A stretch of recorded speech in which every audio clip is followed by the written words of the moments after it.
세상 사람들은 예수님을 잘 몰라요. 그러니까 오해해서 예수님에 대해서 잘못된 정의를 내립니다. 근데 우리는 예수님이 누군지 정확하게 알고 우리는 그 예수님을 우리가 믿고 따르죠. 그런데 교회 안에서 구원받은 사람들도 그 주님을 믿는 수준들이 각각 다르다라는 거죠. 그 믿음이 동일하지 않고 그 믿음의 수준은 다 달라요.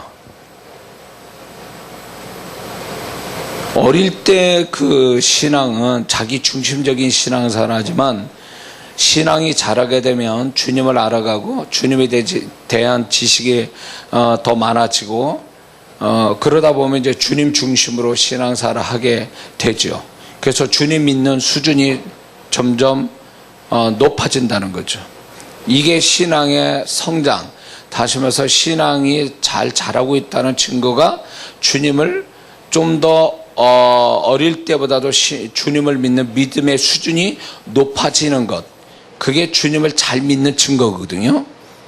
근데 교회 안에 두 가지 문제가 있어요. 이 주님을 믿는 문제에 대해서 두 가지 문제가 있는데, 하나는 뭐냐면 여전히 직분을 받고 신앙생활 오래 했어도 주님을 믿는 수준이 성장되지 않는, 주님을 믿는 수준이 더 높아지지 않는 것이 교회의 문제인 것입니다. 그래서 신앙생활하면서 오랜 세월을 교회에서 보냈음에도 불구하고 여전히 육으로 살고, 그리고 영적으로 보면 아직 어린아이고 또 자기 중심적이고 주님 믿는 수준이 굉장히 낮아서 그 사람은 항상 믿음으로 사는 자가 아니라 자기 생각대로, 감정대로, 환경 따라 살아가는 그 수준에서 신앙이 머물고 있다는 거죠. 근데 또 하나의 교회의 문제는 이런 겁니다. 주님을 믿는 신앙을 갖고는 있지만 주님을 믿는다라는 것이 교회에서나 그게 이게 말해지고 교회 안에서나 그게 이해가 되고 서로 그런 것들을 서로 이해가 되지만 세상에서 자기 현실에서 어떤 문제 앞에서, 현실적인 문제 앞에서 그 주님을 믿는다는 것이 전혀 무용지물이 되고 만다는 거죠. 그래서 그냥 세상 사람 하는 식으로, 세상 사람이 생각하는 대로, 세상 사람이 처리하는 방법대로 살아가고 있다 보니까 이게 주님을 믿는다는 것이 추상적으로 되고 단지 교회에서나 이해되는 단어처럼 돼버려가지고 교회와 교회 바깥의 모습이 다르다는 거죠. 교회에서는 열심히 봉사하고 신앙생활 열심히 하는데 정작 교회 바깥만 나가면 이 사람이 그 신앙에 흔적이 없는 거예요. 어디서 그 신앙이 발휘를 해야 되는데 정말 그게 어둠의 빛같이 되고 부패한 데 소금같이 나와야 되는데 그런 게 안 나타난다는 거죠. 이게 오늘날 우리 그 교회 안의 성도들의 문제가 바로 이런 게 있습니다. 만약에 예수 믿는 사람들이 정말 그 믿는 수준을, 주님을 믿는 수준을 교회 바깥에서 그거를 표현하고 살았다면 세상이 이 지경은 안 됐을 거예요. 적어도 한국 땅은요. 근데 교회로 다닌 사람이 그렇게 많은데 세상은 여전히 타락하고 어둡고 흉악해지고 있는 것은 그 세상 사람의 마음이 악해서라기보다는 근본적으로 가서 믿는 사람들이 주님을 믿는 그 수준, 주님을 믿는 수준이 떨어지고 수준이 낮고 주님을 믿는 그 신앙이 세상에 표현되지 않아서 그렇다는 거예요. 여기에 중요한 신앙의 결함이 있는데 그게 뭐냐면 주님을 믿는다라는 것이 영적으로만 치우친다는 거죠. 주님을 믿는다는 것은 영적 의미에서 동시에 현실적인 문제예요. 현실적인 얘기라고요, 그게. 자, 예수님이 다니실 때, 이 땅에 다니실 때 주님을 따라다니는 사람들, 주님으로부터 기적을 경험한 사람은 주님을 믿는다는 게 영적이면서도 현실적이었다고요. 현실적으로 드러냈다고요. 그게 우리가 믿음의 모양이고 주님을 믿는다면 그게 나타나야 된다는 거예요. 어제 말씀같이 보이지 않는 영적인 것이 드러내게 하는 것이 신앙의 수준이에요. 그게 하나님의 바라시는 거예요. 믿습니까? 근데 교회에서는 믿습니다 해놓고 교회에서는 열심히 하는데 교회 바깥에서는 그 주님을 믿는 어떤 표현, 그 주님을 믿는다라고 하는 어떤 세상의 자기 현실에 그게 적용이 안 된다는 거죠. 그게 이상하게 생각해야 되는데 이상하게 생각을 안 하는 게 오늘날 교회의 모습이에요. 어떤 그렇게 되다 보면 교회 생활이 취미 생활이 돼버린 거예요. 세상 사람처럼 학원에 등록해서 뭘 배우거나 그런 거나 아니면 동호회 같은 데 모여가지고 뭐 축구하고 뭐 등산하고 이런 식으로 취미 생활에 한 영역이 돼버린 거예요. 교회라는 것이. 그건 아니잖아요. 우리의 신앙이라는 건 일부분이 아니라 우리의 존재고 우리의 삶의 전체를 얘기해 주는 건데 그 신앙이라는 거, 주님을 믿는 신앙이라는 게 정말 내 삶에 다 적용이 되냐 그 얘기예요. 그게 드러나서 표현이 되느냐 이 문제거든요. 표현이 안 되는 신앙이면 그건 성경적인 신앙이 아니에요. 왜? 성경에 나타난 주님을 믿는다는 신앙은 지극히 현실적으로 그 가치를 발휘했고 그것이 드러냄으로 해서 하나님께 영광을 돌리고 있었거든요. 믿습니까? 근데 그게 안 드러나면 우리는 믿는다라는 것이 공허한 얘기가 되고 자기 스스로 착각에 빠진 신앙일 수도 있다는 거예요. 응?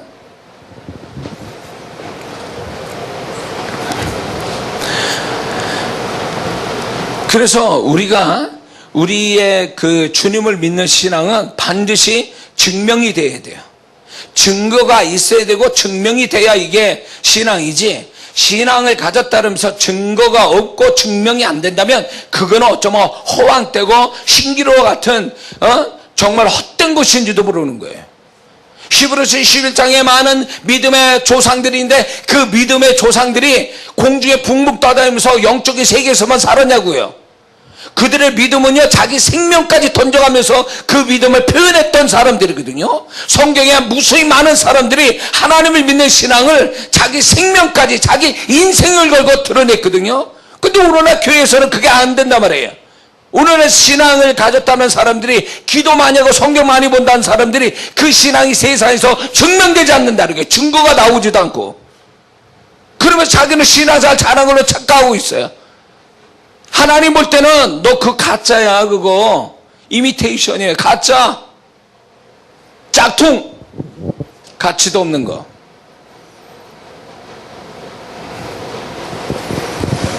확실한 겨자씨만한 믿음이 있다 할지라도 그 믿음은 엄청난 나무가 돼서 새들이 와서 깃들인다 그랬어요. 눈에 보이지 않는 겨자씨가 그게 우리의 신앙이에요. 그게 믿음이에요. 그럼 우리가 주를 향한 주님을 믿는 그 신앙의 수준이 겨자씨라도 그것이 열매를 맺고 큰 나무가 될 수 있는 그런 증명된 세상이 말할 때 기적 같은 세상 사람 볼 때 이해가 안 되는 세상 사람 볼 때 놀라는 세상 사람 볼 때 이야기가 될 수 있는 그런 신앙을 드러내고 표현돼야 된다는 거죠. 믿습니까? 그게 안 되면 다 가짜요. 다 가짜라고. 성경 지식만 하면 뭐해? 기도 많이 하면 뭐해? 봉사 많이 하면 또 그게 틀렸다는 얘기는 아니에요. 그러나 그게 증명이 되지. 세상에서 증명되고 증거가 나와야죠. 표현이 돼서 하나님께 영광이 되고 그게 표현이 돼서 거기에서 세상 사람이 정말로 주님을 바라보게 해주는 그게 돼야 되는데 그게 안 된다면 우리가 믿는다. 주님을 믿는다는 건 어쩌면 스스로의 어떤 착각으로 머물고 있는 거예요. 그게 착각으로. 성경을 모르는 거예요. 그 사람은 성경적인 믿음을 주를 향한 하나님을 향한 신앙이 아니라는 걸 얘기해요. 왜? 하나님을 믿는 모든 하나님의 사람들은 현실과 부딪혀가지고 그 믿음이 깨지는 게 아니라 주를 향한 그 믿음이 생명까지 던져가면서 증명했다 그 얘기요. 근데 왜 우리는 지금 그렇지 않느냐 이거예요. 그게 오늘날 교회 모습이에요. 이게 해결될 문제라는 거죠. 오늘날. 응? 그래서 우리는 오늘 이 시간에는 주님 앞에서 아니면 나 자신에게 두 가지 질문을 해야 돼요. 하나는 뭐냐? 나는 주님을 믿는데 어느 수준에서 주님을 믿고 있는가를 스스로 내가 냉정하게 자기를 돌아봐야 돼요. 내 삶을 갈고 교회에서가 아니라 교회 바깥까지 다 포함해가지고 나는 정말 주님을 어느 수준까지 믿는 사람인가를 스스로 내가 생각해 봐야 돼. 그냥 막연히 성경 공부 잘하고 그게 아니라 내 현실까지 내가 가지고 있는 현실을 그걸 빼놓고 얘기하면 안 돼. 교회만 얘기해서만 안 된다고. 내 삶을 몽땅 다 그걸 가지고 냉정하게 나는 정말 주님을 어느 수준까지 믿는 사람인지를 냉정하게 평가할 필요는 있다는 거죠. 그리고 주님 앞에 주님 내가 어디까지 주님을 믿는 사람입니까? 그걸 물어봐야 된다는 거예요. 주님 앞에서도. 거품신앙, 교회 안에 이 거품신앙이 얼마나 많은 줄 아세요? 목사인 저도 그래요.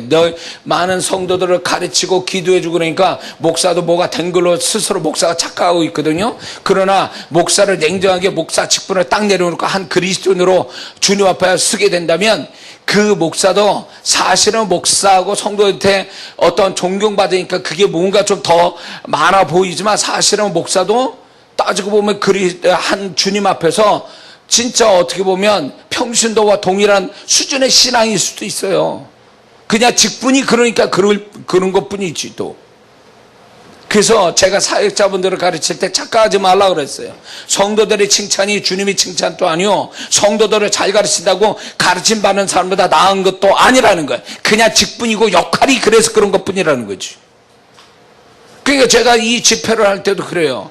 어쩌면 나보다 심령이 더 좋고 나보다 더 주님께 가까이 있고 주님께 존귀 받는 사람이 있어요.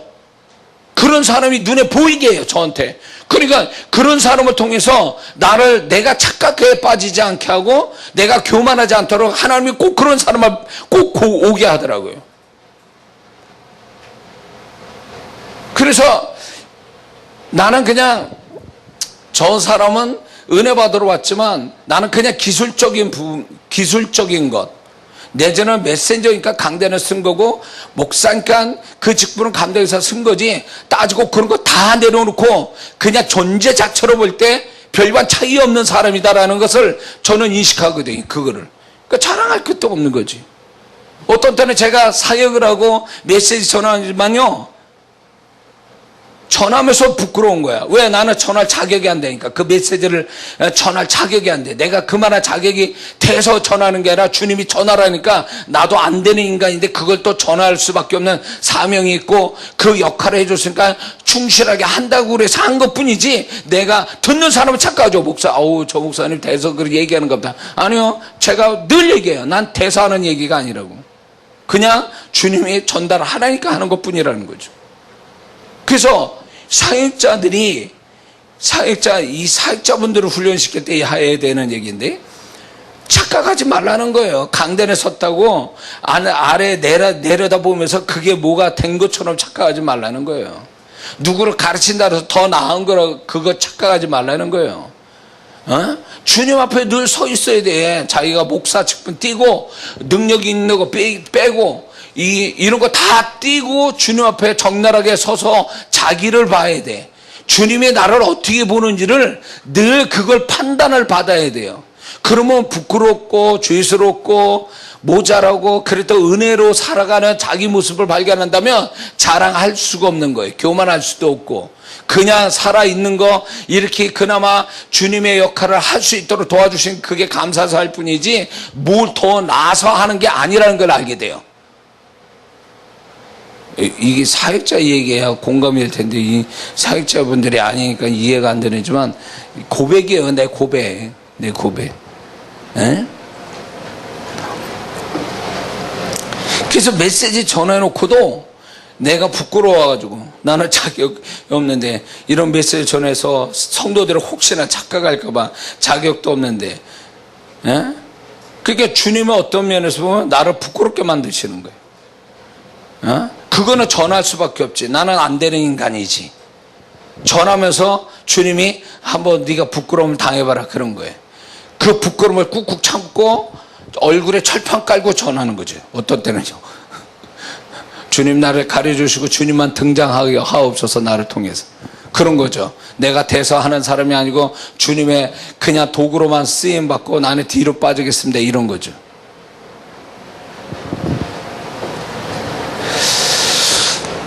주님을 믿는 신앙은 절대 영적인 것만 또 아니고 절대 추상적인 것만은 아니에요. 하나님의 사람, 구약과 신약의 사람들을 보면 주님을 믿는 사람은 다 그 믿는다라는 단어를 현실로 다 드러냈다는 거죠. 믿는다는 게 공허한 얘기가 아니라 믿는다라는 그것이 현실을 이기고 기적을 만들고 현실을 바꾸고 그것이 믿는다라는 단어였다는 거죠. 근데 오늘날 교회에서 믿는다라는 단어는 지극히 제한적이고 교회에서나 말해지는 거고 그거는 아무 능력이 없고 추상적으로만 생각해야 되는 단어로 생각하니까 신앙이 다 이상한 신앙이 된 거예요. 현실 도피형 신앙, 현실을 못 이기는 신앙. 그게 무슨 신앙이에요? 그게 믿는다는, 그게 뭘 믿는 거예요, 그게? 불가능이 뭐이냐? 믿으면 믿는 자에게 앞에 불가능이 없다는데 왜 우리는 불가능한 현실을 늘 만나게 되고 그걸 피해서 다녀야 되고 그 믿음이 그것밖에 안 되냐 이거죠. 우리가 소유한 그 믿음이 그 정도밖에 안 되냐는 거죠. 원래 그 믿음이라는 것은 이 목숨을 내놓을 수도 있고 그 믿음 때문에 상식과 또 이 믿음 때문에 도저히 안 되는 일을 또 되게 하는 세상에 존재하지 않는 역사들이 세상 사람이 할 수 없는 걸 해내는 게 믿음인데 우리는 그런 믿음의 현실이 없단 말이죠. 믿음의 현실. 믿음의 이상은 있고 믿음의 영적인 건 있는데 믿음의 현실이 없다는 거죠. 이걸 우리가 알아야 돼요. 그래서 나는 믿음이 있는가? 네 스스로 믿음이 있는가? 너를 스스로 시험해봐라. 네가 정말 믿음이 있는 사람인가? 그러면 우리가 주님을 믿는다? 나는 정말 어느 수준까지 주님을 믿는가? 나는 어떤 믿음을 가지고 살아가는가를 기준이 있어야 될 거 아니에요. 그 믿음에 어떤 게 정말 믿는 거냐, 주님을. 어떤 게 하나님을 믿는 거냐, 믿는다는 신앙이 도대체 뭘 얘기하냐, 우리 현실하고 어떤 관계냐 할 때 성경의 구약에 하나님의 사람 들어서 얘기하고 계세요. 그걸 얘기하려고 합니다. 이제 첫 번째 보면은 하박국서 3장 17절 18절에 하박국 선지자가 나오는데 이런 말을 하죠. 우리가 다 아는 것처럼 비록 무화과 나무가 무성치 못하며 포도나무에 열매가 없으며 감람나무에 소출이 없으며 밭에 식물이 없으며 우리의 양이 없으며 외양간에 소가 없을지라도 나는 여호와를 인하여 즐거워하며 나의 구원의 하나님을 인하여 기뻐하리라. 하박국 선지자는요 없는 것 투성이었어. 그건 현실적인 문제예요.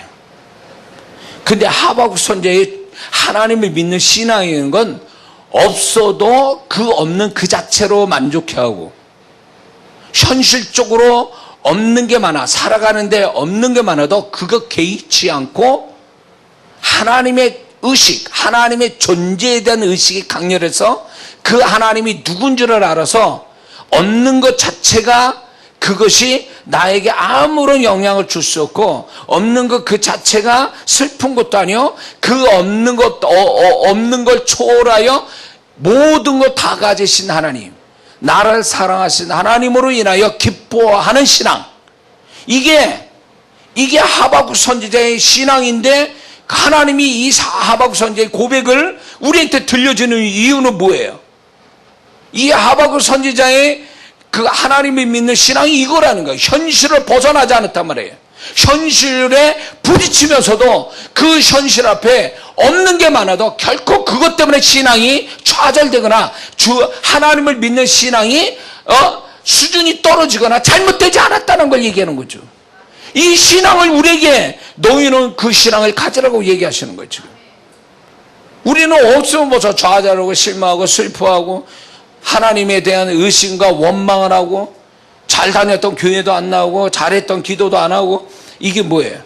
그 수준이 주님이 바라시는 그 믿는 수준이 아니라는 거지. 어떻게 보면 그 신앙은요, 주님이 인정 못하고 축복도 못할 신앙이 그거라는 거예요. 그래서 모델들을 하나님이 성경에 보여주신 거야. 야, 내가 바라는 수준의 나를 믿는 신앙은 여기까지 와야 돼. 나는 이 신앙을 좋아해. 그리고 기록해 놓으신 게 바로 이거죠. 하박국 선지처럼 없어도 정말로 현실적으로 그게 없어서 좀 괴롭겠죠. 힘들겠죠. 그러나 그게 개의치 않아. 왜? 하나님에 대한 의식이 강렬하니까. 하나님의 존재에 대한 게 마음에 하나가 되니까 그게 하나도 불편하지 않고 괴롭지 않다라는 거죠.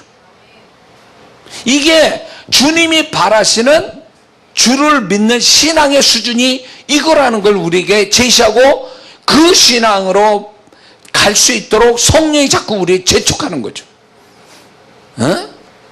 정말 우리가 그렇습니까? 우리 현실에서 우리가 내 현실 속에 없어도 정말 이 하박국 선지자 같은 신앙이 나오겠냐 그거죠. 그러면 그 사람 수준이 높은 거예요. 꼭 있어야만 돼. 없으면 난리 나는 거지. 하나님을 왜 믿을까요? 없으니까 있게 해달라고 믿는 거예요. 그런데 여전히 없으면 그 하나님에 대해서 실망하는 거죠.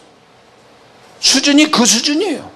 그러니까 우리 수준은 하박국 선지자 같이 없어도 괜찮다라고 하는, 없어도 거기에 개의치 않고 없는 것에 매이지 않고 하나님에 대한 존재가 너무 커서 그분이 누군지를 아니까 그 하나님으로 넉넉하게 구원의 하나님이라 했어요. 모든 걸 구원할 수 있는, 지금 없어도 이 없는 데서도 구원할 수 있는 하나님을 신뢰하고 있는 거죠. 그 수준까지 가야 된다는 거예요. 그 수준까지. 있기 때문에 있게 해주셔서 감사하고 그 있게 하시는 하나님 때문에 신뢰하는 신앙은 없어도 하나님을 신뢰하는 신앙이 보면 한참 미친 거죠. 우리는 세월이 갈수록 그분을 믿는 수준이 좀 더 높아져야 하나님의 기쁨이 되지, 갈수록 수준이 떨어지면 안 된다는 거예요. 현실에 맞춰진 신앙이 돼서는 안 돼. 현실을 극복하는 신앙이 돼야지. 할렐루야. 또 우리가 아는 것처럼 다니엘서 보면 다니엘의 세 친구 나오죠. 사드락과 메삭과 아벳느고. 이 세 친구가 우리가 아는 것처럼 굉장한 신앙을 얘기합니다. 다니엘서 3장 17절 18절을 보니까 이런 고백을 합니다. 만일 그럴 것이면 왕이여 우리가 섬기는 우리 하나님이 우리를 극렬히 타는 풀무 가운데 능히 건지시겠고 왕의 손에서 건지시리이다. 그리 아니하실지라도 왕이여 우리가 왕의 신들을 섬기지 아니하고 왕이 세우신 금신상에 절하지 아니할 줄을 아옵소서.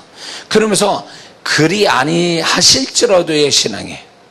하박국 선지자는 없어도의 신앙이고, 그러니까 이거는 무슨 얘기냐면 자기 생각대로 자기 계획대로 되어지지 않고 오히려 반대적인 현상이 일어난다 할지라도 여전히 손해보고 어려움이 오고 그 하나님을 신뢰하기 때문에 하나님이 나를 구원하지 않고 어려움이 와도 괴로움이 올지라도 그걸 넉넉하게 감당하며 가겠습니다라는 신앙이에요. 이 그리 아니하실지라도 신앙이. 하나님 전능하신 하나님을 신뢰하지만 그분이 전능하신 손길이 내게 안 와도 괜찮다는 거예요. 하나님이 나를 구원 안 해도 좋다는 거예요. 내 계획대로 내 생각대로 안 와도 좋다라는 거예요. 그것 때문에 하나님을 선택했기 때문에 오는 그 어려움과 고통도 능히 난 다 감당하고 가겠다라는 게 그리 아니하실지라도 내 신앙이에요. 이게 얼마나 하나님에 대한 신앙의 수준이 높은 거냐, 주를 믿는 신앙의 수준이 얼마나 높은 거냐 이거예요. 우리는 꼭 내가 생각한 대로 돼야 돼요. 내가 원하는 대로 돼야 되고, 그거는 틀렸다는 건 아니에요. 어린 신앙 때 그럴 수 있지만 그 하나님은 그런 신앙이 한참 미치라는 거예요. 주를 기쁘시게 하는 신앙은 아니에요. 조금이라도 인정할 수 있는 신앙이지만 정말 주님의 마음으로 기뻐할 수 있는 신앙은 아니라는 거지. 주를 믿는 신앙이라면 이렇게 그리 아니하실지라도 그래도 난 여전히 주님을 의지하고 주님을 붙잡습니다. 이런 신앙이 될 때에 하나님이 기뻐하시고, 그렇다고 해서 결국 보세요. 그들의 마음은 괜찮습니다. 죽어도 이래도. 내 신앙, 하나님을 믿는 신앙에서 그거 지키다가 죽어도 괜찮습니다. 그들의 마음은 그거 있어요. 그 다음을 그 다음을 생각 안 했어요. 그러나 하나님이 그들을 구원하시잖아요. 우리는 너무 오늘 살아가는 세상, 신앙이 자기 중심적이고 자기 편한 대로만 하나님을 찾다 보니까 하나님을 위한 고난과 손해와 고통을 안 받으려고 그래요. 그러니까 조금이라도 자기가 괴롭게 신앙생활하는 데는 절대 안 가려고 그래요. 그 수준이 무슨 하나님을 기쁘시게 하냐고, 그 수준에서. 왜 개척교회 조그만 교회가 어려움을 당한 줄 아세요? 1년에 몇백 교회씩 막 문을 닫는 줄 아세요? 교회가, 조그만 교회들이.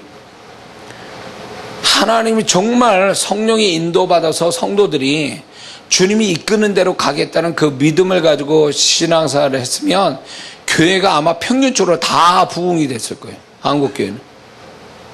근데 이거는 어떻게 된 게 전부 다 자기 편한 대로 손해 안 보고 고통 안 받고 불편함이나 어려움을 안 겪고 신앙생활을 하려다 보니까 자꾸 편한 교회를 찾아가는 거죠. 잘 지어진 교회, 나에 대해서 타치 안 하고 나에게 뭘 요구하지 않고, 그러면서 그 교회에 있으면 그냥 자기가 뿌듯해한 그 들럭산 교회에서 그냥 내가 자기 스스로 만족해하는 거죠. 그 교회 예배 드리는 그거 하나만으로. 그러니까 그런 신앙이기 때문에 결국 이 작은 교회들이, 하나님이 세우신 작은 교회들이 막 무너지는 거예요. 문을 닫을 수밖에 없고. 너무 마음이 아픈 거죠. 저는 우리 성도들께 감사하는 게 뭐냐면, 큰 교회 가까운 교회 다 가서 신앙생활 재미있게 편안하게 할 수 있음에도 불구하고 멀리서 와가지고 이 조그만 교회를 그래도 열심으로 섬기는, 계산 없이 섬기는 성도들이 너무 감사한 거예요. 흔하지 않으니까. 그래서 오늘날 교회가 너무 이기적인 신앙을 갖다 보니까 교회가 자꾸 무너지는 거예요. 그러니까 그 큰 교회는 있는 건물도 때려 부수고 다시 교회 건축을 하고, 정말 진짜 교회가 생존, 진짜 교회가 문 닫아야 될 수밖에 없는, 누군가 조금만 도와주면 되는 건데 도와주는 사람으로서 교회가 문을 닫아버리는, 그리고 그 성도들도 그 교회를 쉽게 떠나가 버려서 하나님의 교회가 없어져 버리는 것이 얼마나 비극인 줄 아세요?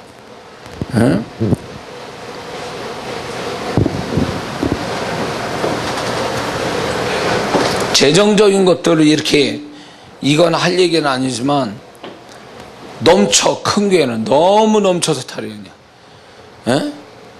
헌신도 잘하고. 근데 그분들이 큰 교회에다 막 크게 헌신하는 분들이 제발 작은 교회에다가 좀 헌신을 해주면 안 되나? 그러면 다 교회가 다 살 텐데. 그냥 그렇게 크게 헌신을 거기서 하고, 작은 교회는 없어서, 재정이 없어서 요즘 목사님들이 통계를 보니까요, 목사님이 투잡하는 게 아주 보편화됐어. 사모가 부업하는 게 아주 보편화됐어요. 그러고 싶어서 그렇게 했냐고. 사명받아서 그렇게 목회하시는 분들이 재정이 안 돼가지고 그렇게 할 수밖에 없는 그 상황들이 너무 균형이 안 맞아. 이게 평균치가 평균이 돼야 되는데 너무 한쪽으로 쏠리고 있는 거예요. 한쪽은 문을 닫아야 되고 한쪽은 너무 많아서 문제구만. 물론 하나님이 인도하심이라는 게 있어서 그럴 수도 있지만 내가 볼 때는 잘못됐어요. 왜냐면 너무 이게 하나님이 정말로 성령의 인도받아 성도들이 정말로 주님을 믿는 신앙이 수준이 높다면 이렇게 될 수는 없어요. 교회가 이렇게 될 수 없어요. 한국 교회가.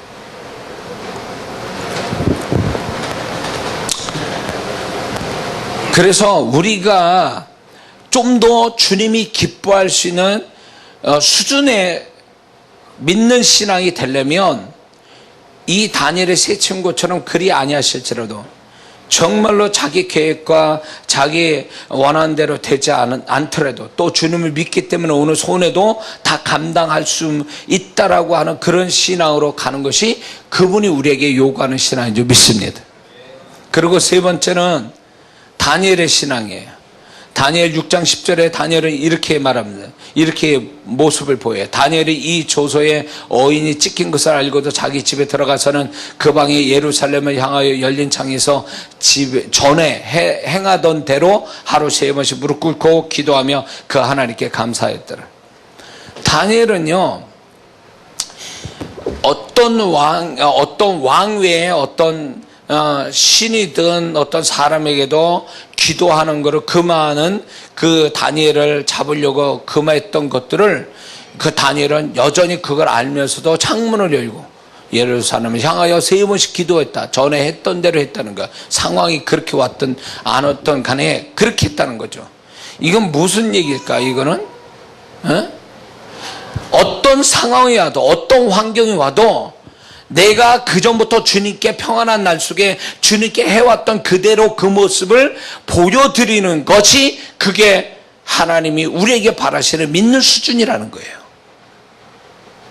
환경에 따라 왔다 갔다 하는 게 아니라 잘 되면 막 진짜 막 혼자서 하나님 일 다 하는 것 했다가 뭔가 잘못되면 그냥 손 탁 털고 그냥 막 책임감도 없이 막 교회를 떠나가고 그 봉사 자리도 떠나가는 이렇게 들쑥날쑥하는 게 아니라 자기가 맡겨진 자기가 하나님 원하시는 신앙을 규칙적으로 변함없이 비가 오나 눈이 오나 변함없이 자기가 해야 될 일 하나님께 해야 될 일을 끝까지 해내는 이 신앙이 주를 믿는 높은 수준의 신앙의 모습이라는 거죠. 할렐루야. 다니엘이 그거예요. 자기가 그대로 성실하게 변하지 않는 신앙생활하다가 죽을 수도 있는 거예요, 사실. 그런데도 불구하고 자기가 늘 해왔던 신앙을 손해가 오더라도 나는 하나님께 할 일을 한다라는 그런 모습, 그게 하나님이 우리에게 바라는 높은 수준의 주를 믿는 신앙이라는 거죠. 할렐루야. 기분 난다고 하고 기분 안 난다고 안 하고 비 온다고 안 오고 비 맑았다고 하고 뭐 이런 식이 아니에요. 아프다고 하고 안 아프다고 아프다고 안 하고 괜찮다고 건강하다고 하고 이게 아니란 말이에요.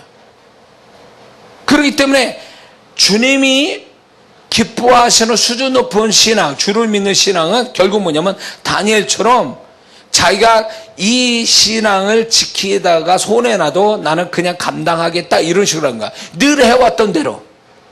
예를 들어서 주일을 지켜요. 주일을 지키는데 그 주일에 중요한 계약이 있고 중요한 모임이 있고 중요한 뭐가 있어요. 돈 들을 구멍이 있어요 또. 근데 주일을 그전에부터 늘 지켜왔으니까 그날 또 여전히 주일을 지키는 거죠. 손해 날지언정. 이게 다니엘의 신앙이에요. 전에 행한 대로의 신앙이에요. 더 특별할 게 없어. 하나님 앞에. 해왔던 대로 하는 거니까. 그래서 우리 신앙은 그 신앙은 주님이 원하시는 그 수준 높은 주님 믿는 신앙은 성실하게 늘 했던 대로 하는 그 성실한 신앙을 그분이 높은 주를 믿는 신앙이라고 인정해 주신 줄 믿습니다. 그 다음에 다윗의 신앙인데 사무엘하 6장에서 쭉 보면 그 예루살렘으로 언약궤가 들어옵니다. 그래서 다니엘이 굉장히 그걸 기뻐했어요. 그러면서 이런 말씀이 있어요. 21절을 보면 다윗이 이제 미갈에게 얘기합니다. 그 다윗이 이렇게 왕으로서의 맞지 않는 행동을 하니까 다윗이 미갈에게 이제 다윗이 조롱했단 말이에요. 다윗을. 그러니까 다윗이 미갈에게 이르되 이는 여호와 앞에서 한 것이니라 저가 내 아비와 그 온 집을 버리시고 나를 택하사 나로 여호와의 백성 이스라엘 주권자라 삼으셨으니 내가 여호와 앞에서 뛰노리라. 에봇을 입고 가랑지를 벌려가면서 하나님이 벗게 하도록 걸 기뻐했단 말이죠. 그런데 다윗이 그럴 수밖에, 그렇게 하는 것은요, 부끄러움을 개의치 않고 자기가 기뻐하는 그 하나님의 법궤가 하나님 성에 들어오는 것에 대해서 기뻐하며 춤을 추는 거예요. 이게 무슨 신앙이냐면 남 의식하지 않는, 하나님만 아시면 되고 하나님 앞에서 한다는 신앙이에요.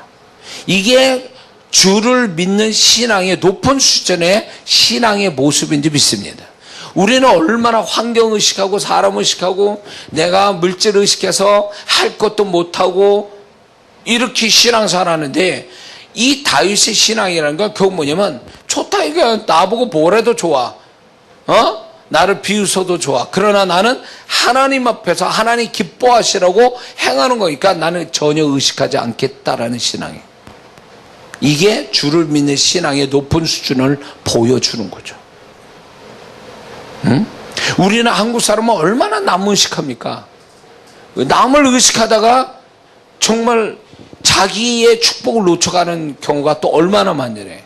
어제 저녁에 성령의 불이 떨어졌는데, 이게 문제가 뭐냐면, 성령의 불을 잘 받는 사람 누구냐면, 그분이 성령의 불이 왔을 때 앞뒤 안 가리고 그 불에 잡히는 거, 자기를 거기에다 던져서 그냥 거기에 몰입되는 이런 사람이 깊은 성령의 타체를 받거든요.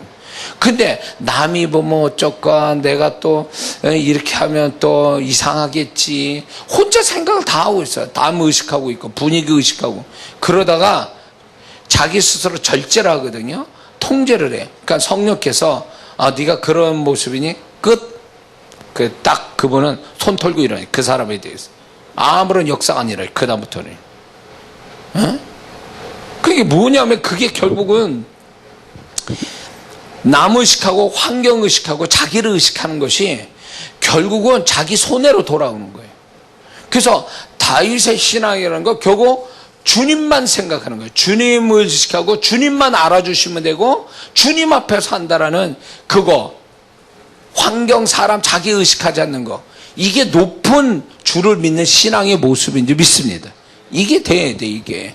그래서 그런 사람은 불을 잘 받는다고. 저도 성령의 불을 받으려고 몇 년도에? 지금부터 한 17년 전 제가 그 성령의 불을 받으러 한국 여기에 이제 유명하다는 집회를 다녔는데, 그때 목사 직분 띄고 나는 이걸 아무것도 모르는 평신도다 라고 생각해서 평신도 분들하고 이렇게 앉아서 은혜 받고 사역 받고 불 받고 그런 시간이 있었어요. 그래, 나는 아무것도 아니야, 내가 정말 이게 나는 여지껏 몰랐던 거야. 그러면서 겸손하게 다 낮추고 그래서 처음에 불을 받는데, 성령의 불을 받는데 나는 몰랐어요. 그게 왔는지 갔는지 모르는데 그 사역자가 이제 불러왔다 그러니까 불이 왔는 것보다 하고 믿는 거지 그냥. 근데 이제 불을 받는데 성도들이 얼마 불을 잘 받는지 몰라. 불을 받으면 딴 사람이 되는 거야. 멀쩡하게 웃다가 사역받다 뒤집어져가지고 막 난리를 치고 그러니까 이게 뭔 거냐, 이게 뭐냐. 근데 그분들은 불을 받아서 나중에 같이 이제 끝나고 같이 얘기하다 보면 정말로 불을 받아서 자기가 어떻게 변화해야 될까, 얼마나 축복받은지 얘기를 해요. 근데 나는 여전히 목사 직분 띄고 겸손하게 앉았다고 그러는데도 여전히 내 내면은요 그게 있어요. 그래도 목사는 좀 남달라야 되지 않는가? 뭐 이런 게 내 어떤 나를 의식하는 게 있었어요. 그러다 보니까 똑같은 자리에서 불을 받는데 나는 아무것도 못 느끼고 불의 축복도 없는 거예요. 이 평신도 그분들은 정말 잘 받고 뭐 축복들을 얘기하는데, 가만히 생각해 부럽기도 하고 열받기도 하고, 도대체 이게 나는 뭐 했다는 거야, 나는 뭐냐 도대체 목사가. 네? 그래서 그때부터 마음을 더 낮췄어요. 마음을 더 낮췄어요. 그래가지고 불을 받는데 처음에는 어떻게 저 사람들 같이 받을 수 있을까, 배워야 되겠다 한 수를. 그래가지고 있었는데 불을 받는 성도들, 질 불을 세게 받는 사람을 모델로 삼았어요 내가. 그래가지고 그분을 모델로 삼아서 어떻게 처음부터 어떻게 하는가를 보고 처음에는 흉내내기를 작정했어요. 흉내내기로. 그때 생각하면 참 처절했어. 내가 그렇게까지 할 수밖에 없는, 자존심 버리고 어쨌거나 돼야 되니까 나는 왜 다른 사람 다 불을 안 받고 있죠. 뒤집어지지 않고 불의 축복을 얘기 안 하면 다 똑같으니까. 그러면 사역자가 사기치는가 보다 이럴 텐데, 어떻게 보면 나만 빼놓고 다 받는 거예요. 나만 빼놓고. 그러면 그 받는 사람이 문제가 아니라 못 받는 내가 문제인 거예요. 내가 뭔가 하자가 있는 거예요. 그래서 이게 하자가 이게 회개를 안 해서 그렇게 됐냐 그래. 회개도 엄청 하고, 기도 부족하냐? 기도 엄청 하고. 근데도 안 오는데 이거 어떻게 해결할 줄 모르겠는 거예요. 근데 이제 제가 이제 모델을 삼은 거예요. 지혜 평신도분 중에 불 잘 받고 막 그 축복을 얘기한 분을 그대로 따라하는 거예요. 그대로 사역자한테 갈 때 그 자세 그대로. 그래가지고 봤는데요. 뭔가 미지근한 게 좀 뜨끈한 건 아니고 미지근한 게 뭔가 오는데, 느낌은 오는데 이거를 어떻게 해야 될지 모르겠어요. 근데 그 성도분이 가르쳐 준 거예요. 목사님, 받을 때는요, 그걸 크게 받은 것처럼 생각하는 거예요. 그래가지고 사실은 오버했어요. 오버. 작게, 미지근하게 왔는데 뜨겁게 온 것처럼 오버를 했던 게 내가. 일종의 쇼예요. 근데 주님이 불쌍히 여기서 나를 그걸 믿음으로 보시었어요. 믿음으로. 네가 그 정도로 간절하니? 내가 얼마나 그 불을 세게 받고 싶으면 그렇겠냐고요, 제가, 목사가. 그러니까 주님이 불쌍히 여겼어. 다른 사람은 내가 쇼하는 줄 모르지, 오버한 줄 모르는데, 주님은 알고 계시는데, 주님이 나를 불쌍히 여겼어요. 네가 그 정도니? 그래. 정말 그때요, 그거를 이렇게 하면서도 나는 간절했어요. 내가 이 불을 받아서 변화되지 않으면 문제는 뭐였냐면요, 나도 문제지만, 나란 존재도 문제지만, 내게 속한 영혼들이 내가 변화되지 않고 불 받지 못하는 나 때문에 성도들이 불쌍해진다는 생각 드는 거예요. 그래서 어찌같이 받아야 돼. 그래서 받는데요, 정말 어느 날 그 사역자분이 나한테 불을 준다고 딱 그러는데, 정말 정신 거의 잃을 뻔하게 불이 들어왔는데, 이게 전기 충격받은 거 아시죠? 220볼트가 아니라 1000볼트 정도로 불을 이게 감전된 것처럼 오더라고요. 그러니까 온몸이 다 떨리고 개구리가 쫙 뻗어서 그냥 쫙 뻗어버린 거야. 그냥 들어넣어가지고. 그때는 쇼도 안 돼. 그냥 완전히 잡혀버리니까 막 몸이 안 움직이는데 어때요? 몸이 안 움직이는데. 그래서 그렇게 받고 난 다음에 주님 앞에 눈물로 얼마나 감사한지. 내가 그렇게 불 받았어요. 그렇게 세게 받으니까 참 감사한 건 뭐냐면, 내가 받은 거 분량만큼 성도들한테 흘러나가더라고요. 에? 그러니까 주님께서, 내가 주님 앞에서 정말 주님 나 불쌍히 여겨주세요, 내가 정말 불 받아야 됩니다. 그러니까 막 부끄럼도 뭐 자존심도 없고 막 그래 버리니까 정말 주님이 내 이 겉껍데기에 제한을 받으신 거예요, 성령께서. 그래서 내가 이 불을 받는 사람한테 꼭 얘기하는 게 뭐냐면, 제발이지 의식하지 말고 자존심 버리고 주님이 역사할 땐 그냥 받아들이라고 그랬어요. 심지어는 내가 그랬어요. 내 이 간증하면서 쇼라도 하라고 그랬어요. 쇼라도 좀 처음에. 그러면 그 믿음, 쇼가 거짓이 아니라 주님이 볼 때 믿음으로 봐주시니까 정말 축복하지 않겠냐는 거지. 왜 나는 그렇게 해서 받은 사람이니까. 근데 주님이 알아주셨어요, 그거를. 제가 그런 간절한 마음, 역사를 하신 거죠. 역사를. 에? 그러니까 주님만 아시면 된다는 거. 제가 이제 신유 은사 받을 때도요, 신유 은사를 받기를 간절히 사모했어요. 그래가지고 신유은사 밖에서 5일 금식한 사람이에요, 저는. 신유은사는. 근데 이제 제 사역을 받는 분들은요, 30초만 신유은사 받거든요. 근데 나는 5일 금식해서 은사 받았어요. 그 은사를, 신유은사는. 근데요, 그게 간절히 원했던 게 뭐냐면, 내게 맡겨준 영혼들을 목사가 정말 신유 능력이 있어서 병원 안 가고 치유받게끔 해줘야 될 게 목사인데, 나는 그런 능력이 없다는 걸 알게 되니까 이게 너무 간절해. 나 때문이 아니라 성도들 때문에. 주님이 그걸 받으셨어요. 그래가지고 5일 딱 금식 끝난 다음에 그때요 1990년 초예요. 임재고 뭐 쓰러지고 그게 나타나지 않을 때, 그런 얘기도 없을 때예요. 근데 그거를 간절히 해서 은사가 왔는지 뭐 안 왔는지도 모르고 이제 금식을 끝내고 성도를 기도해 주려고, 아픈 사람 기도해 주려고 했는데, 내가 손을 대기도 전에 이 사람이 그냥, 우리 성도가 쓰러지는 거예요. 그냥 푹 쓰러져 버려. 왜, 내가 맨 처음 이게 빈혈이 있나 이 사람이, 왜 내가 해두기 전에 오기도 전에 왜 쓰러져, 오기도 전에. 그 이상했어요. 하여튼 근데 이 희한한 거 뭐냐면, 기도도 안 했는데 손도 안 얹었는데 폭 쓰러더니 좀 이따 일어나더니 목사님 고쳐졌어요, 나았어요, 이렇게 얘기하는데 너무 깜짝 놀란 거야. 이게 뭐야. 나는 전통적으로 그때 당시에는 기도 신유은사 하냐 빡세게 머리 눌러서 막 기도해야 뭐가 될까 말까인데, 나는 손대기 전에 벌써 성도는 쓰러졌고 일어나면서 고침받았다 그러니까 이게 무슨 방법이야, 이게 뭐냐라 그랬어요. 근데 주님이 강렬하게 그 은사를 주셔가지고 그때 막 너무 놀라운 일들이 막 일어났거든요. 특히 이제 제가 보니까 신유에서도 전공이 다 있어요. 사람마다 신유 어느 부분에 전공자가 있는데, 나는 정형 뼈의 전문이에요. 뼈 전문. 그래가지고 막 우리 외할머니부터 해가지고요 70대 30년 동안 허리가 90도로 구부러진 우리 할머니 돌아가시잖아요. 내가 효도한다고 장손이.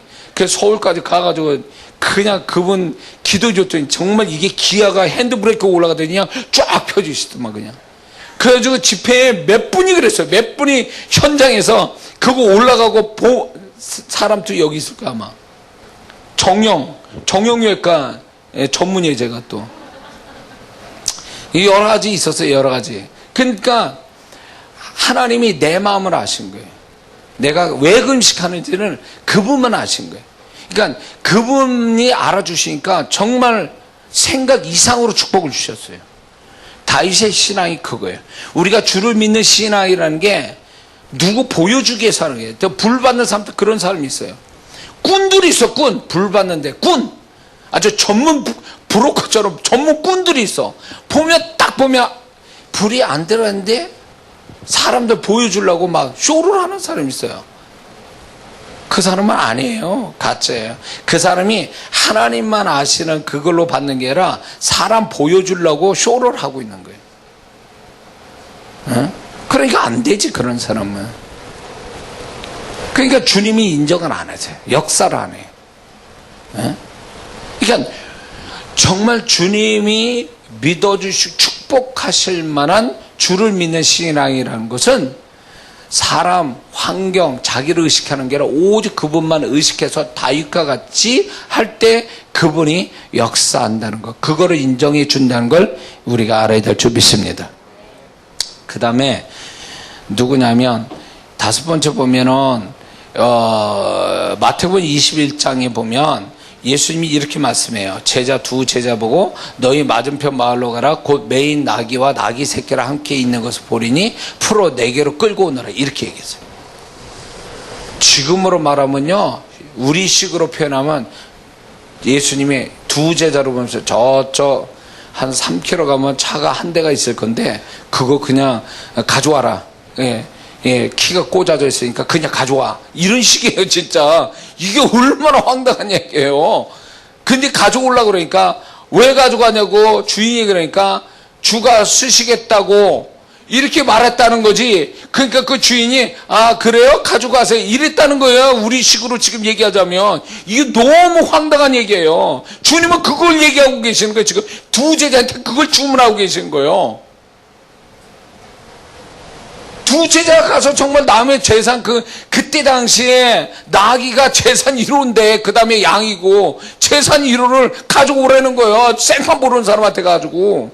그것도 나귀와 나귀 어미와 나귀 새끼, 그걸 끌고 오라는 거지. 근데 제자들은 가져왔어요, 진짜로. 뭘까요? 주를 믿는 신앙이 이거예요. 상식을 뛰어넘는. 오직 그분의 말씀에 잡혀가지고 상식을 뛰어넘는 신앙, 그게 주를 믿는 신앙의 수준이에요. 우리 그렇게 돼야 돼요. 상식을 뛰어넘는, 말씀에 잡혀가지고 상식조차 잊어버릴 수 있는 그 정도의 정말로 말씀에 잡힌 그게 주를 믿는 신앙의 높은 수준을 우리에게 보여주신 줄 믿습니다. 상황도 잊어질 수 있는 신앙, 그게 주를 믿는 신앙의 높은 수준입니다.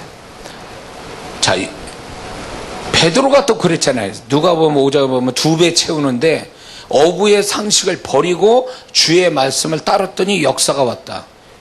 그러니까 말씀이 얼마나 강렬하게 자기한테 왔으면 어부가 수십 년 한 그 어부의 그 상식조차 버리겠느냐 말이죠. 그게 베드로의 장점이에요. 우리가 주를 믿는 신앙하려면 그렇게 돼야 돼요. 말씀 앞에 그냥 다 잊어버리는 거야, 다. 그 정도 돼야 된다는 거죠. 그 다음에 여섯 번째로 마태복음 15장 21절에서 28절 보면 그 귀신 들린 딸을 가진 가나안 여인이 나옵니다. 그런데 이렇게 그 여인은 마지막에 이런 얘기합니다. 대답하여 가로되 자녀의 떡을 취하여 개들에게 던짐이 마땅치 아니하니라. 주님께 이렇게 여자가 가로되 주여 올소이다마는 개들도 제 주인의 상에서 떨어지는 부수기를 먹노이다. 이렇게 얘기해요. 무슨 얘기예요? 개 취급 당한 거예요. 이 여인이 개 취급 당해도 괜찮다라는 거예요. 이게 높은 수준의 주를 믿는 신앙의 모습이죠. 주님을 신뢰하기 때문에, 주님을 절대적 신뢰하기 때문에 주님의 거절도, 주님으로부터 낮아져도 그걸 감당할 수 있는 신앙이 주를 위한, 주를 믿는 신앙의 높은 수준을 보여주고 있는 거죠. 가나안 여인. 그래서 네 믿음이 크도다 이렇게 주님이 칭찬하시죠. 그러니까 우리가 주님이 설사 내가 기도하고 뭘 해도 그분이 전혀 반응하시지 않고 오히려 내가 그러기 때문에 더 낮아진 수준이 될지라도 그걸 능히 감당할 수 있는 자존심이 구겨져도 능히 그걸 감당할 수 있는 그 수준의 신앙이 주를 믿는 높은 수준의 신앙이라는 거예요. 우리는 얼마나 자존심이 우상이에요. 자존심이 하나님 같잖아요. 그 자존심 자존심 상한다면 주님도 버리고 교회도 버릴 수 있는 게 오늘날인데, 이 여인처럼 개 취급 당해도 주님이 그럴 뿐이 아니라는 거에 대한 신뢰를 가지고 끝까지 낮아져서 손해보고 자존심 상해도 감당할 수 있는, 이게 주님을 믿는 높은 수준의 신앙의 모습을 보여준 줄 믿습니다. 낮아져도의 신앙이에요. 낮아져도 신앙. 마지막 7번째는요. 사도행전 16장에 보면 바울과 실라가 빌립보에 매맞고 들어갑니다. 그럴 때 이런 말씀이 있어요. 저희가 깊은 옥에 가두고 저희를 깊은 옥에 가두고 그 발에 착고를 든든히 채웠더니 밤쯤쯤 되어 바울과 실라가 기도하고 하나님을 찬미하며 죄수들이 듣더라 그랬습니다. 이게 무슨 신앙이냐면 여전히 자기가 고난이 와도 힘들어도 주님을 높이는 거죠. 주님을 찬양하고 주님 원망하고 불평하고 슬퍼하는 게 아니라 그런 상황인데도 불구하고 여전히 다윗같이 주님을 찬양하는 거예요. 주님을 기쁘게 해드리기 위해서 주님 앞에 간구만 한 게 아니라 그분의 선하심, 그분의 좋으심을 찬양하는 그런 마음, 그런 신앙이 주를 믿는 신앙의 높은 수준이라는 거죠. 그래서 결과는 어떻게 됐습니까? 우리가 다 아는 것처럼 기적이 일어난 거죠. 근데 우리는 이래요. 뭐가 어렵고 힘들면 하나님 앞에 막 울고 짖자고 난리 나는 거예요. 그게 아니라 그런 상황일지라도 여전히 그분이 좋으신 분이고 그분은 정말로 전능하신 분이고 축복의 하나님인 것을 그 순간에 괴롭고 슬프고 그런 상황에서도 그분을 높이는 거, 찬양하는 거, 높이는 거, 이렇게 돼야 그게 주를 믿는 높은 신앙이라는 거죠. 할렐루야. 네?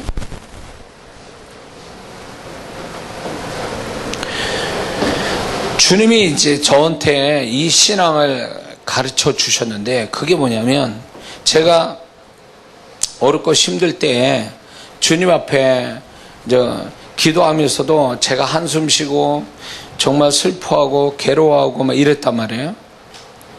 근데 주님이 나중에 제가 축복받은 다음에 이제 주님께 이제 제가 물을 때 주님께서 저한테 깨닫게 하신 게 있었어요. 그게 뭐냐면 나는 네가 잘 돼서 나한테 나를 보며 기뻐하고 감사하는 것보다 네가 안 될 때 힘들 때 네가 나를 신뢰하고 믿음에 고백하는 걸 내가 기뻐한다 이렇게 얘기하셨거든요.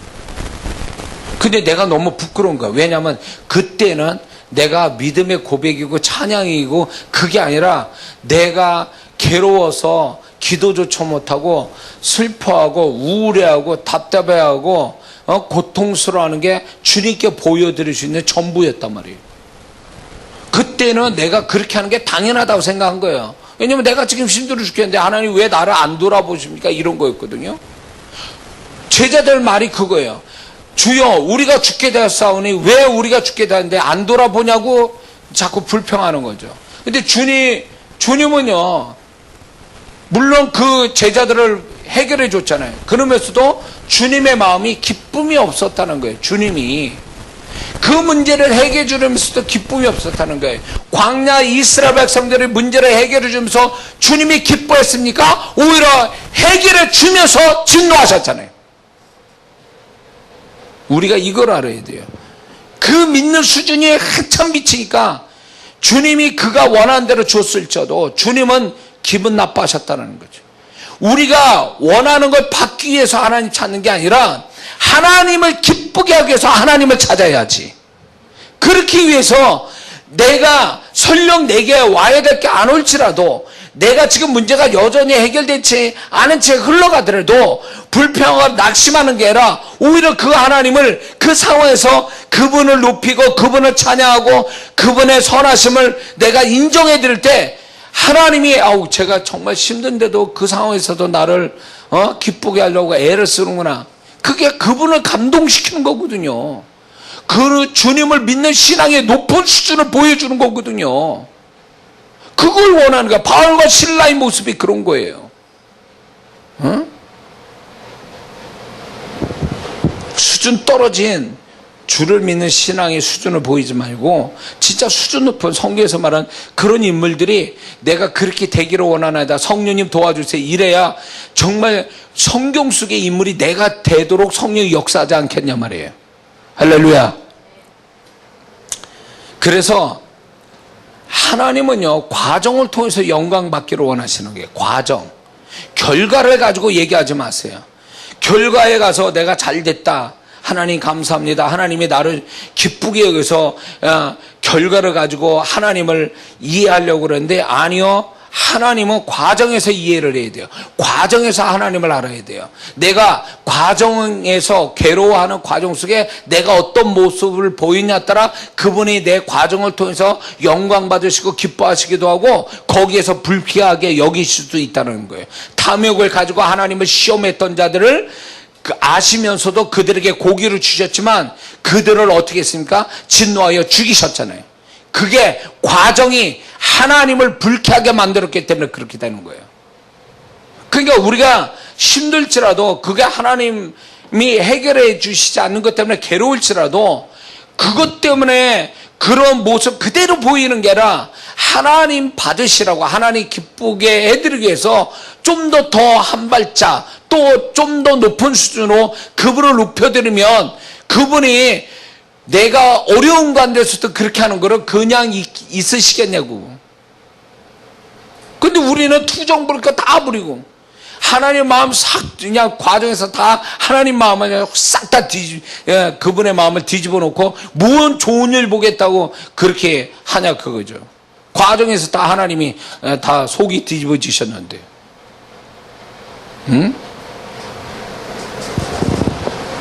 그래서 주를 믿는 높은 수준의 신앙은 과정에서 특히 괴로움 당하고 힘들 때 그럴수록 하나님을 기쁘게 해드려야 돼. 그럴수록.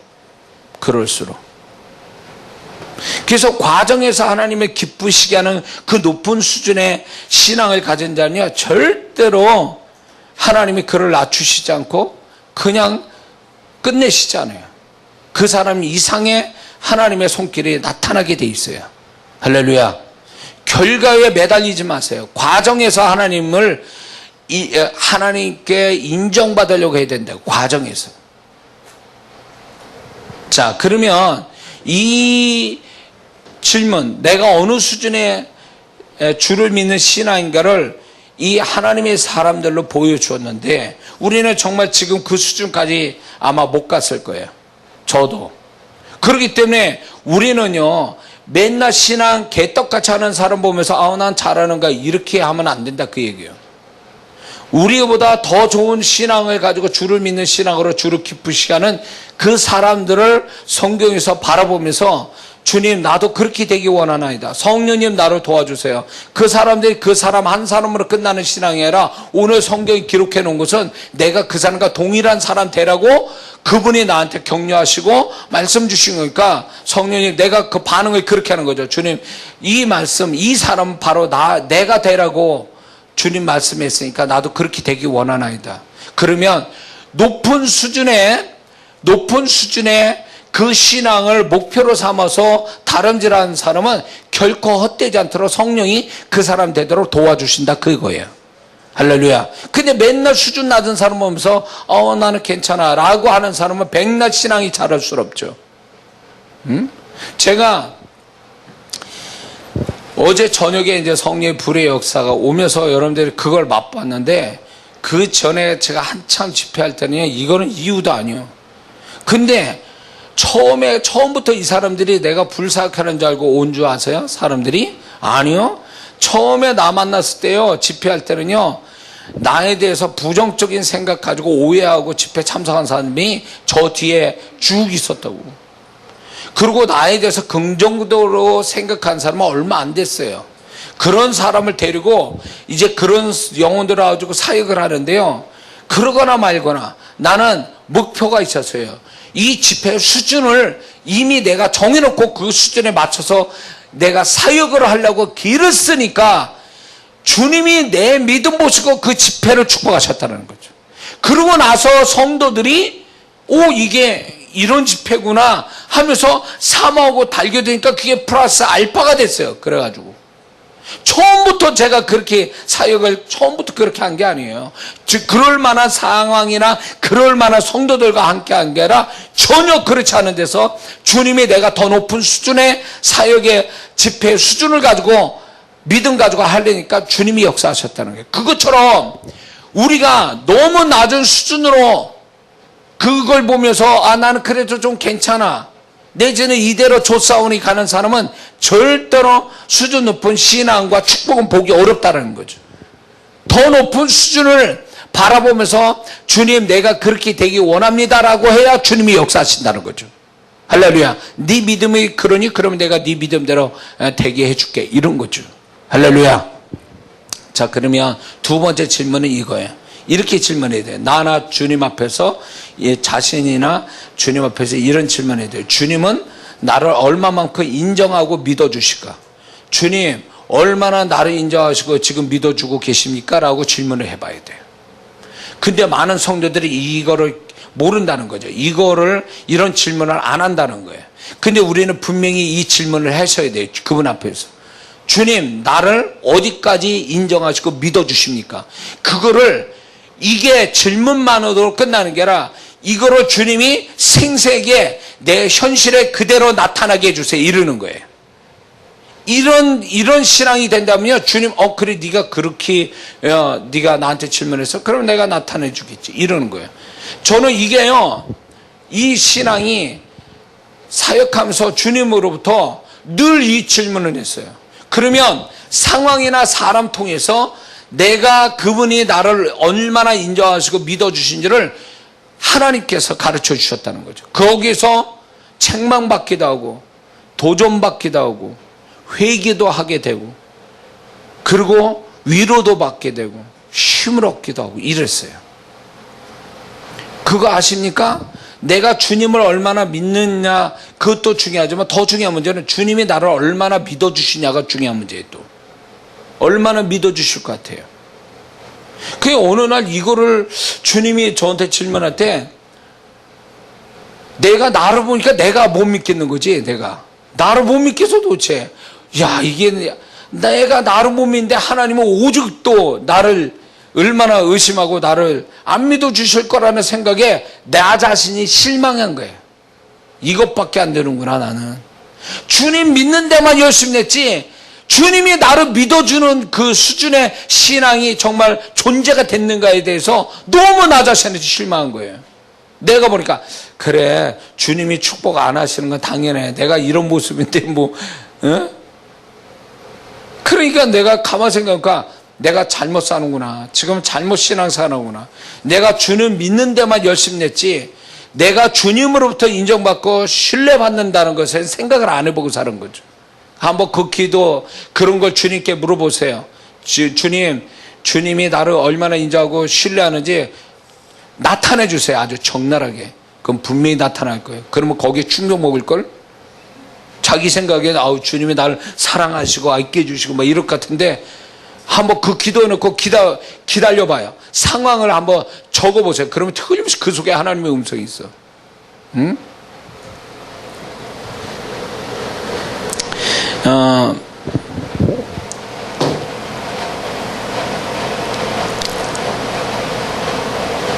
전도를 처음이요 대전에서 제가 전도를 하게 됐는데 전도할 때 주님 내가 이랬어요.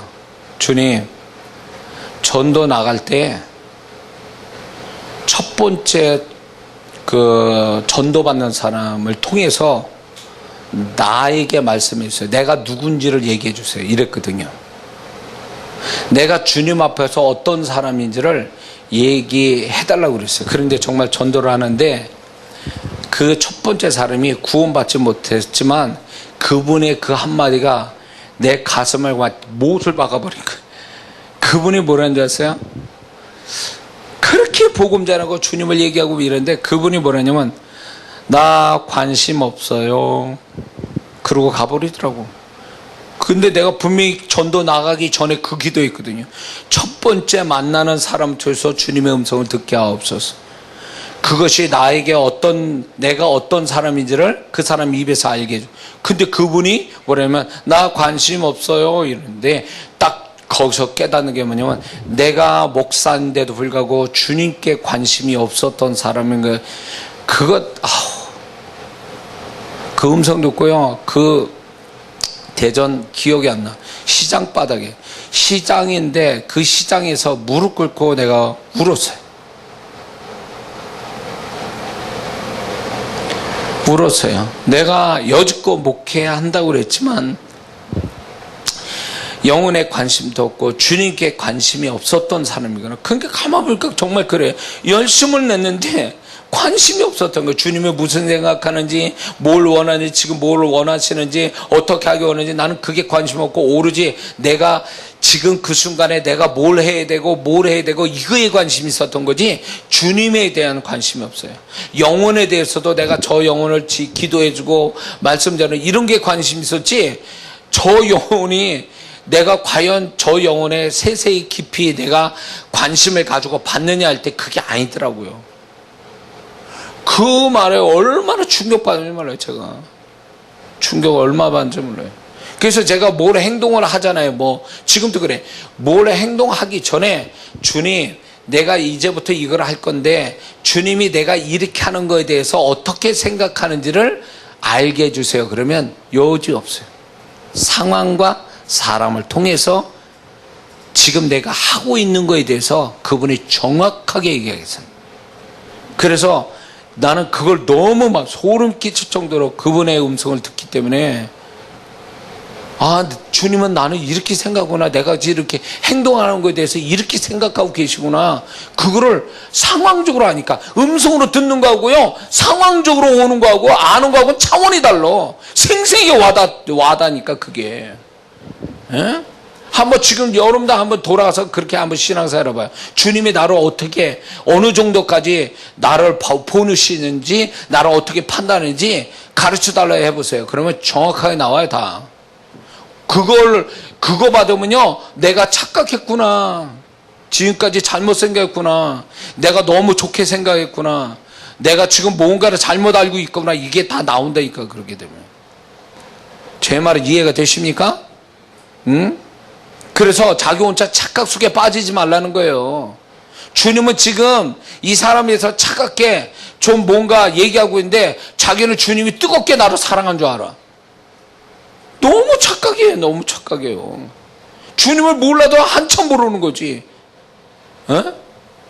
그래서 여러분들은 그 착각하지 말라는 거예요. 주님은 나 너 못 믿어. 근데 주님은 나를 굉장히 믿어줄 것 같은데 주님은 못 믿는다는 거예요. 맡길 수 없다는 거예요. 내가 너한테 못 믿어서. 제가 뭘 주세요 하나님 뭘 주세요 이렇게 기도했는데 기도하면서 오는 느낌이 그때 이제 주님의 음성이 그게 야 너 이거 맡기면 너 감당 되겠니? 그런 음성처럼 들리는. 어느 순간 기도할 때 상상을 하는데 내가 기도한 대로 나한테 왔어. 그게 그 상상이 주님의 음성이었던 거예요. 내가 내가 기도한 대로 왔어요. 그게. 그러면서 상상하고 있는데 상상 속에 뭐가 온지 아세요? 끝에 결론이 뭔지 아세요? 아, 내가 이거 받아도 감당 못하겠구나. 그래서 기도를 안 했어요. 왜냐하면 내가 알아요. 내가 그거 받는 순간에 지금보다 더 변질되고 그거 받는 순간에 내가 지금보다 신앙이 더 안 좋아질 걸 내가 스스로 아는 거예요.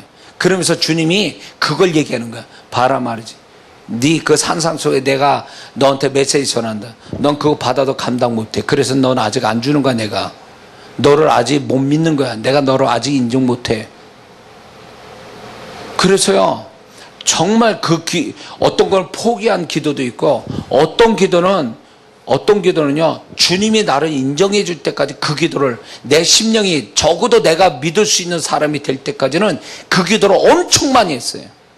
그리고 주님 이제 주셔도 저는 변질되지 않고 이것 때문에 망하지 않고 주님을 실망시키지 않을 확신이 있습니다. 이럴 때 정말 주님이 그걸 주신 적이 있어요. 그럴 때 깔끔하게 정말 주님이 기대대로 내가 해드리니까 너무너무 기뻐하시고 그 다음이 또 연결되어 가는 걸 제가 경험했거든요. 저는 이 사역 속에 너무 이 사역이 힘들었지만 사역을 통해서 주님을 너무 많이 경험하고 주님이 나를 어떻게 다루고 계시는지 그걸 알게 됐단 말이죠.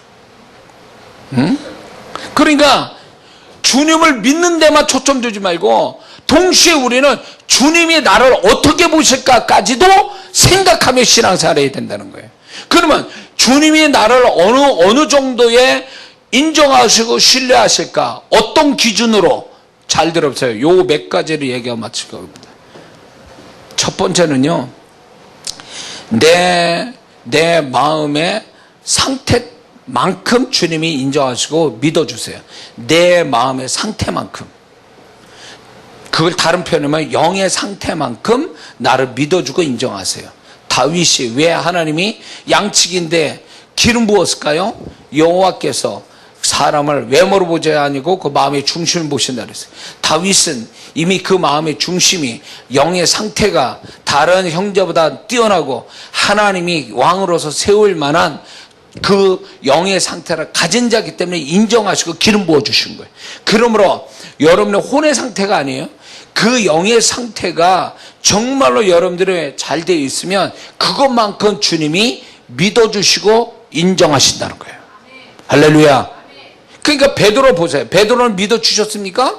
주님이? 왜? 혼의 상태에서 나온 거는 하나님이 취급을 안 하셔. 그거는 인정을 안 해. 주여 죽는 데까지 따라가냐. 안 믿어주세요. 왜? 영에서 나온 얘기가 아니라 혼에서 나온 거니까. 혼의 감정에서. 근데 베드로가 인정받을 때가 있어요. 주는 그리스도요 살아계신 하나님의 아들이네. 영의 상태에서 계시된 말을 하니까 그걸 인정하셨잖아요. 그러니까 영의 상태가 어떠하냐에 따라서 그분이 나를 믿어주시기도 하고 안 믿어주시기도 하는 거예요. 그러니까 영의 상태가 늘 좋아야 돼. 그러면 그 좋은 것만큼 주님이 믿어주시고 인정하세요. 주님이 믿어주시고 인정하신다는 것은 보증해 주시고 축복하신다는 얘기하고 같은 거예요. 할렐루야. 두 번째는 이런 거예요. 두 번째는 진정으로 회개한 것만큼 주님이 인정하시고 믿어주세요. 회개한 것, 진정으로 회개한 것만큼 믿어주시고 인정해요. 자, 요나를 보세요. 요나 2장에 가보면 요나가 물고기 속에서 회개를 합니다. 근데 그 회개가 하나님이 받으실 만한, 인정받을 만한 회개가 되니까 물고기에 있어서 그 요나를 토해내게 하죠. 진정한 회개는 주님이 그 회개한 것만큼 그를 믿어주고 인정해 주세요. 그러니까 맨날 우리는 말로만 이렇게, 말로만. 근데 마음은 아니야. 말하고 마음이 달라. 회개가. 그건 진정한 회개가 아니죠. 내가 말하는 거와 마음이 같아지면 그 회개는 진짜 회개거든요. 그것만큼 믿어주고 인정해 주신다. 그 다음에 욥을 보면 욥이 고난을 받되 하나님을 원망하지 않고 범죄하지 않고 하나님 앞에 그 고난을 통해서 하나님을 기쁘시게 하니까 그것이 고난을 하나님 기쁘시게 한 것만큼 하나님이 욥을 인정하시고 그리고 믿어주셨죠. 욥을 끝까지 처음부터 욥을 믿어주셨는데 그 욥은 그 믿어주신 대로 고난을 받았어도 신앙의 수준이 떨어지지 않고 그리고 하나님을 더 기쁘시게 하니까 그 믿어주신 것만큼 욥이 한 걸로 하나님이 그를 믿어주고 인정하니까 그 다음에 하나님의 축복이, 갑절의 축복이 그 다음에 오죠. 그래서 주님이 인정하시고 믿어주는 사람은 고난에서 주를 기쁘시게 하면 그게 주님의 인정받고 신뢰받는 비결이에요. 왜냐하면 고난을 받으면 사람이 실망하고 슬퍼하고 죄질 수도 있거든요. 근데 욥은 그렇지 않았거든요. 근데 그게 축복이 온 거죠. 세 번째는요, 마음으로 하나님을 경외하는 것만큼 주님이 인정하시고 믿어주십니다. 창세기 22장 가보면 아브라함이 이삭을 바치는데 그것은 결국 이삭을 바치는 헌신도 있지만 그 헌신하게 된 동기가 여호와를 경외했기 때문에 그래요. 비로소 알게 되잖아요. 주님이 이렇게 얘기했잖아요. 내가 내 아들 내 독자라도 아끼지 아니했으니 이제야 내가 하나님을 경외하는 줄 아노라. 경외하는 그 마음이 그 경외하는 것만큼 주님이 인정하시고 그리고 믿어주시는 기준이 된다, 그겁니다. 그러니까 백날 말로 필요 없어. 그 마음에, 경외라는 건 마음에 관한 거거든요. 하나님 향한 마음. 그 마음이 주님이 인정해 주신 기준이 된다는 거예요. 뿐만 아니라 하나님의 시험을 통과한 것만큼 주님이 인정하시고 믿어주세요. 아브라함의 경우죠. 이삭을 바치는 시험을 하시잖아요. 근데 그 시험을 통과했잖아요. 잘했잖아요. 그러니까 그것만큼 주님이 인정하시고 믿어주셨어요. 그게 그 아브라함이 정말로 그 시험을 통과할 줄 알았기 때문에 그 테스트도 하셨지만 그 아브라함은 그대로 또 그 시험을 하나님 원하는 대로 감당하니까 그분이 인정하시고 또 그걸 또 믿어주시고 그 사람을, 아브라함을 신뢰하고 그래서 결국 어떤 사람이 됩니까? 하나님의 벗이라는 인정을 받잖아요. 아브라함이. 또한 뭐가 있냐면 성령의 계시로 인하여 고백한 것만큼 하나님이 인정하시고 믿어주십니다. 베드로 같은 경우에 주는 그리스도의 살아계신 하나님의 아들이시니다. 예수께서 대답하여 가르치되 바요나 시몬아 네가 복이 있도다. 이를 내게 알게 한 것이 혈육이 아니라 하늘에 계신 내 아버지이시니라. 아버지로부터 계시받은 말을 할 줄 아는 자가 그 말에 대해서 그것만큼 믿어주고 인정해 주신다. 영에서 흘러나온 것만큼. 네? 자, 그 다음에 이제 마지막 7번째는 주님의 마음을 가진 것만큼 주님이 인정하시고 믿어주세요. 주님의 마음을 가진 것만큼, 그 분량만큼 믿어주시고 인정하세요. 바울이 그런 케이스입니다. 바울의 위대함이라는 건 결국 주님의 마음을 가진 자였는데 그 주님의 마음이 결국 바울의 말한 걸 다 그분이 말한 걸로 인정하시고 바울이 행한 건 다 하나님이 행한 걸로 인정받았잖아요. 그리고 바울을 신뢰하셨잖아요. 하나님은. 그러니까 주님의 마음을 얼마나 가졌느냐, 그 가진 분량만큼 주님이 그를 인정해주고 믿어주시는 거예요. 예? 그래서 저와 여러분들은요, 주님을 높은 수준에서 주님을 믿는 신앙도 필요합니다. 그보다 더 중요한 신앙은 또 반면에 한쪽으로 주님이 나를 얼마나 믿어주시고 인정하시는지 그것도 그 수준이 높아가야 된다는 거죠. 어? 내가 봐도 나를 못 믿는데 주님이 나를 믿어주시겠나? 그 수준에서 이제는 주님이 내가 뭘 해도 나 네가 하는 거 다 믿어. 내가 너 하는 거 다 내가 인정해. 그래서 내가 보증할 거야. 아주 내가 너를 축복할 거야. 이렇게 되는 사람이 돼야 돼요. 그렇게 되잖아요. 내가 주님을 믿는 높은 수준의 신앙 플러스 주님이 나를 인정하고 믿어주는 그 신앙 플러스 이꼴 그게 주님과 연합된 거예요. 그리고 주님과 동행하는 신앙의 모습이 바로 그 모습이에요. 한쪽만 강조하지 마세요. 한쪽의 신앙만 내가 잘하면 된다는 게 아니라 이 양쪽의 신앙을 다 잘해야 돼요. 그게 주님의 바라심이에요. 마지막 시대에 사는 사람. 주를 높은 수준을 믿는다고 하면서도 주님으로부터 인정 못 받는다면 그 우스운 얘기잖아요. 그러니까 우리는 이 양쪽이 다 하나님 바라시는 모습의 신앙으로 가야만이 온전한 신앙이고 그게 세상을 이기는 신앙이고 주님과 동의하는 신앙이고 주님 오신 날 들림받는 신앙이 되는 줄 믿습니다.